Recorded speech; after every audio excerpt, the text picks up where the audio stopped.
think, there's some really interesting stuff being shown. So I'm going to limit it to those staff members who have started to take it on. And what I notice is that the students themselves have let right in. The students are now pushing.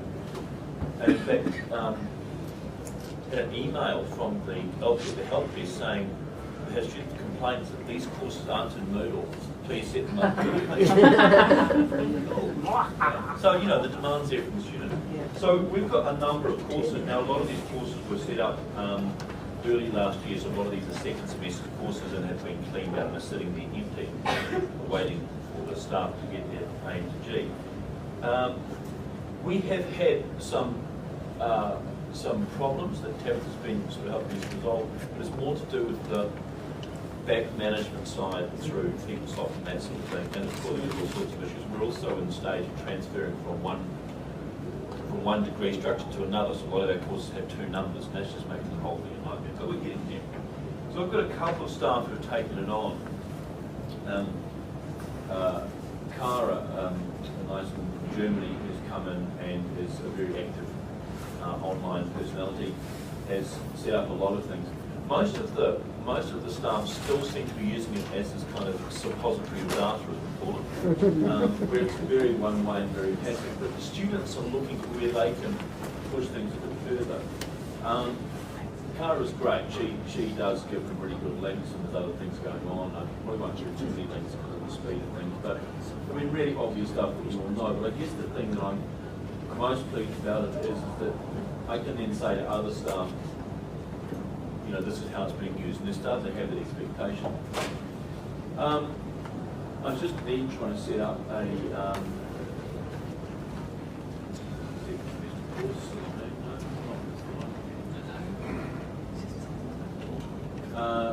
this is a class I've just inherited from a staff member who's gone away at the moment, and we're using really basic and obvious things. I'm sure most of you are using these things, but it seems to work with students alike. In fact, tutorials times it up that they know where things are.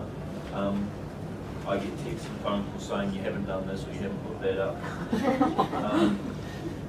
I also make it really, really simple. Even though I'm doing all that work and putting this on, rather than forcing them to download the stuff, the feedback from the students has been that it's actually really useful to give them that info.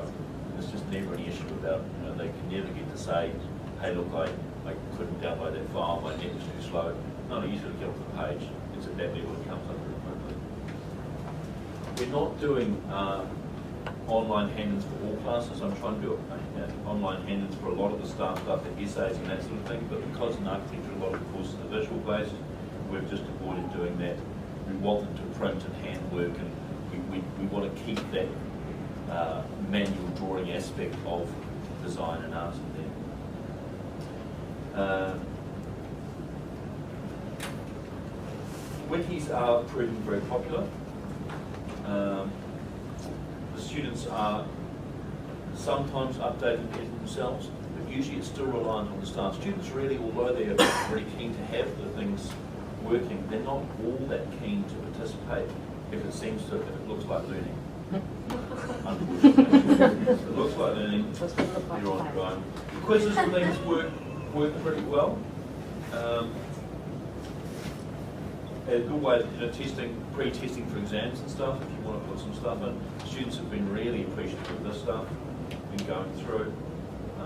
We're also having problems with different operating systems, and that's one of the things, as people like Will and I used to have in the early days of web setup, is you used to have to run 4 or 5 browsers to check out that everything worked.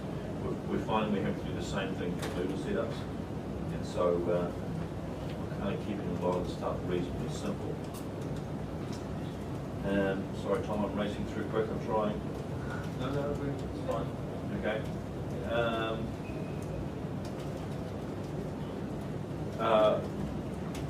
We also are giving them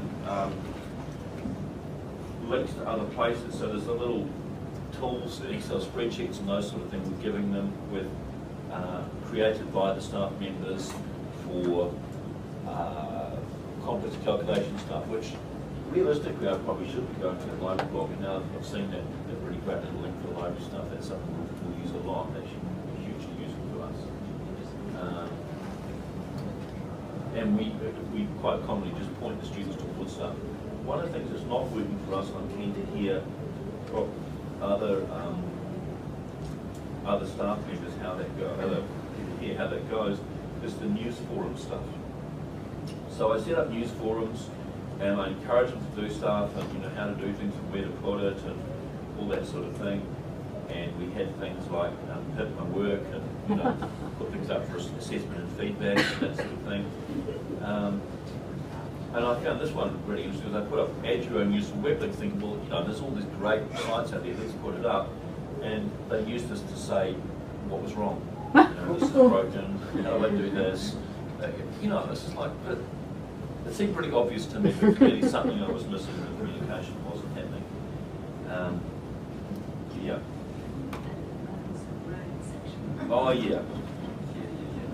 We have one of those. We have one called Ask AutoCAD Help Here. We had problems with software.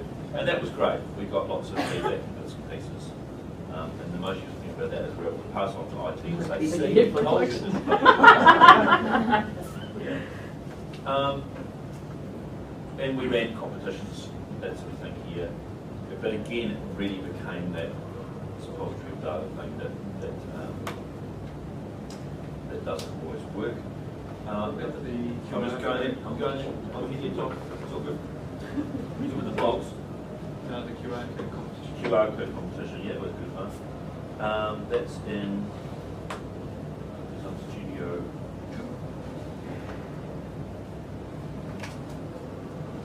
Okay, we ran. You can see Tom had a lot of things on here. No, this wasn't this one, was it, Tom? It's in one of the forums. Thank you.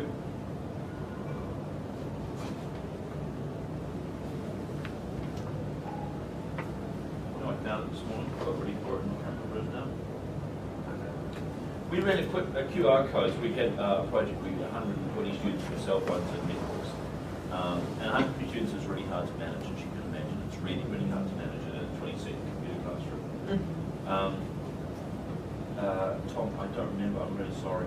I had it this morning.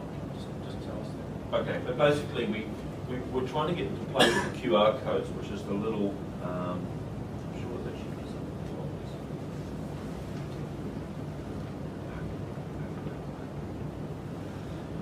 this. Little black and white character codes that we ran through. QR code criteria. And we couldn't get them to use it. We had bits and pieces up there, and some people replied and some people didn't. But we found that what worked really well was to run a joke competition. So you had to write a joke, translate it to a quick QR code, and pop it up around the studio. Some of them were incredibly explicitly just not okay. We had to take that. But of course, you could have scanned it first and see what's okay and what's not okay. Yeah, it's too late at that point, absolutely. And we had the other little thing was the first thing that the students discovered how to do, and then put up a little forum on how to, was racing cars against each other in groups of 4 and 5. That was a huge distraction in class for a while. But the students were running with that stuff really, really quickly. And Tom, here we go. The other thing that worked really well was get them into their own blogs. Now, this class is now a year old, so a lot of these people obviously aren't part of this studio anymore. We've left it up. We've included this year's students with last year's ones to kind of keep that community thing going. And some of them started a basic blog and evolved it somewhere else, started like that, tried things out, didn't like it, didn't really go anywhere with it, and then thought, well, I'd rather do a better one. And so some people sign in Dave to see the blog post. Sure, no, he evolved that one. And so some of them are getting further and further along. He hasn't done anything. Tom, the guys from Jane Gang Boys? Yeah. Let's do something.